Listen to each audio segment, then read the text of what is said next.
है everyone, welcome to my channel. आज हम लोग बात करेंगे अपोलो 13 मिशन के बारे में। So join us as we delve into the captivating tale of the Apollo 13 mission. 11 April 1970 America के कैनेडी स्पेस सेंटर से नासा के 3 एस्ट्रोनॉट्स अपोलो 13 मिशन के लिए नासा के स्पेसक्राफ्ट में लिफ्ट ऑफ करते हैं। 3, 2, 1, 0, and liftoff of Space Shuttle Atlantis on a mission to build, resupply, and to do research. Apollo 11 जिसमें नील आर्मस्ट्रांग वो पहले इंसान जिसने चांद पर पहला कदम रखा, और अपोलो 12 कामयाब होने के बाद नासा का यह तीसरा अपोलो 13 मिशन था। मुतमईन होने के साथ ये तीनों एस्ट्रोनॉट्स चांद पर अपना पहला कदम रखने के लिए बेकरार भी थे। धरती से 3,22,000 किलोमीटर दूर चांद के 254 किलोमीटर पास एक ऐसा वाकया हुआ जिसका किसी ने तसव्वुर भी नहीं किया था।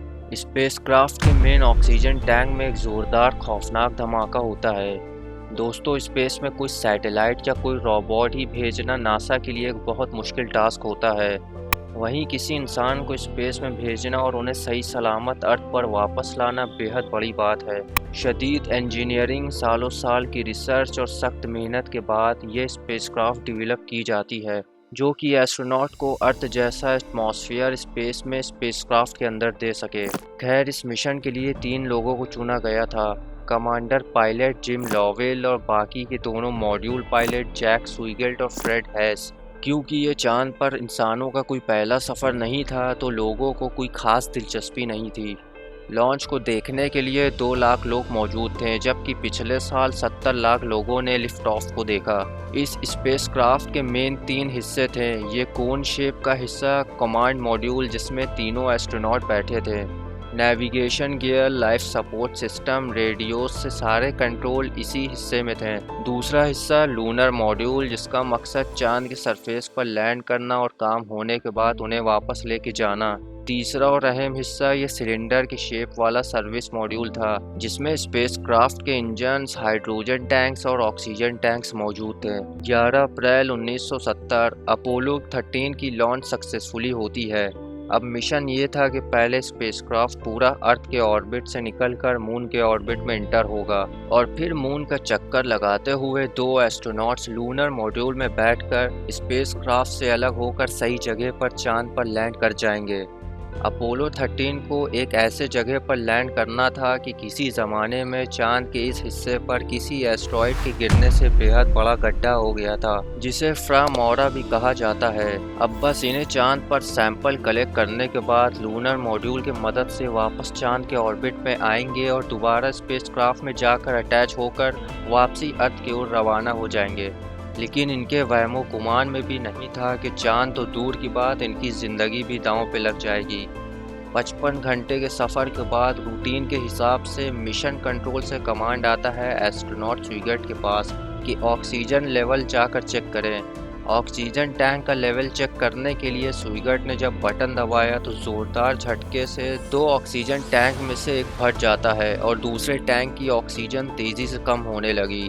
स्पेसक्राफ्ट में बैठे सभी एस्ट्रोनॉट को एक ज़ोर का झटका भी लगता है। दोस्तों, कमांडर लॉवेल मिशन कंट्रोल को कांटेक्ट कर खतरे की बारीकी के बारे में बताते हैं। मिशन कंट्रोल में बैठे लोगों को पहले तो लगता है कि ये सिस्टम फॉल्ट है, ये इंस्ट्रूमेंट गलत दिखा रहा है, पर बाद में जब इन्हें महसूस होता है कि ये कोई फॉल्ट नहीं, तब पूरे मिशन कंट्रोल में अफरा तफरी मच गई। दोस्तों, स्पेसक्राफ्ट में मास्टर लाइट और इलेक्ट्रिकल फेलर लाइट मुसलसल जल रही थी। मालूम हुआ कि 2 इलेक्ट्रिकल वायर्स के इंसुलेशन डैमेज होने से वायर्स आपस में मिल गए। इस वजह से ऑक्सीजन का एक टैंक पूरी तरह से ब्लास्ट हो गया है। दूसरे तरफ जेम्स लॉवेल ने जब खिड़की से बाहर देखा तो उनको सर्विस मॉड्यूल से गैस लीक होती नजर आई।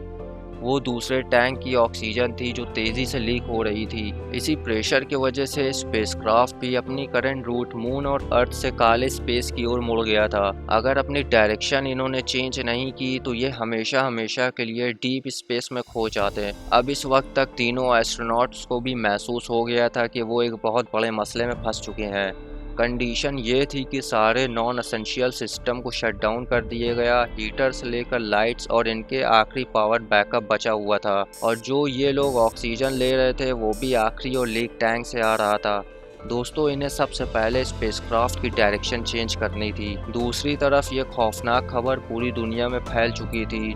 जो लोग इस मिशन को तवज्जो ही नहीं दे रहे थे, सांस रोक कर वो सारे लोग अब देख और सुन रहे थे। कुछ ही पल में ये न्यूज़ पूरे दुनिया में हेडलाइंस बन जाती है दोस्तों। 15 मिनट तक कमांड मॉड्यूल में जब सप्लाई करने का ऑक्सीजन बचा, तब मिशन कंट्रोल ने ये डिसाइड किया कि एस्ट्रोनॉट्स को कमांड मॉड्यूल से निकाल कर लूनर मॉड्यूल में शिफ्ट किया जाए, क्योंकि लूनर मॉड्यूल सेक्शन में उसकी अलग ऑक्सीजन सप्लाई यूनिट थी। मगर मसला ये था कि ये बस 2 लोगों के लिए डिज़ाइन की गई थी और अर्थ पर नासा के इंजीनियर्स ये जानने के लिए कैलकुलेशन कर रहे थे कि एस्ट्रोनॉट्स कितने दिनों तक जिंदा रह सकेंगे। कैलकुलेशन से ये निकला कि लूनर मॉड्यूल 3 एस्ट्रोनॉट्स को 2 दिनों तक ऑक्सीजन सप्लाई कर सकता है। अब मिशन कंट्रोल में बैठे लोगों को बहुत बड़ा फैसला लेना था कि अपोलो 13 को वापस कैसे लाए। नासा के पास 2 ऑप्शन मौजूद थे।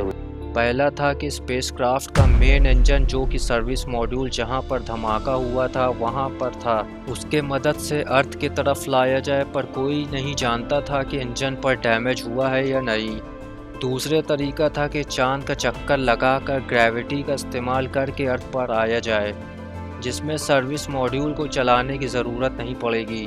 नासा मिशन कंट्रोल ने दूसरे ऑप्शन को तरजीह दी, मगर इसमें भी एक प्रॉब्लम थी। चांद के ऑर्बिट से निकलकर अर्थ की ओर बढ़ने के लिए इन्हें लूनर मॉड्यूल का इंजन यूज़ करना था। लूनर मॉड्यूल का इंजन, जो कि बस चांद से टेक ऑफ करने, महज एक बार फायर करने के लिए डिज़ाइन था, तो ये काम काफ़ी रिस्की था। धरती पर बैठे इंजीनियर्स ये कैलकुलेट कर रहे थे कि लूनर मॉड्यूल के इंजन किस टाइम पर और कितने देर तक बंद किया जाए। इन कैलकुलेशन की छोटी सी भी गलती एक बड़े हादसे में बदल सकती थी। खैर, कैलकुलेशन होने के बाद मिशन कंट्रोल से कमांड आता है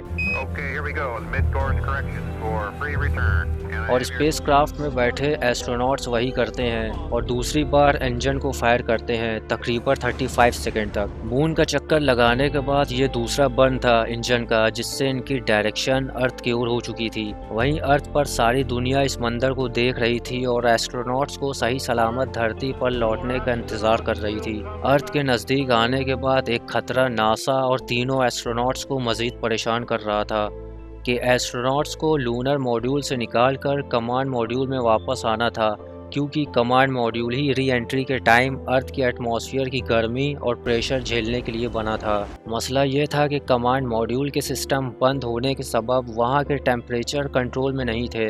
अर्थ में री एंट्री से पहले जमा देने वाला और अर्थ के एटमॉस्फेयर में आने के बाद जला देने वाला तापमान था। कमांड मॉड्यूल जब अर्थ के एटमॉस्फेयर में दाखिल होता है तो लगभग 3 मिनट्स के लिए इनका कम्युनिकेशन टूट जाता है, जो कि नॉर्मल है। पर जब 3 मिनट से ज़्यादा वक्त गुजरने के बाद भी इनका कोई जवाब नहीं आया, तो सबको यही लगता है कि तीनों एस्ट्रोनॉट्स मारे गए। फिर गम और बेचैनी में खोए लोगों को एक आवाज़ सुनाई देती है।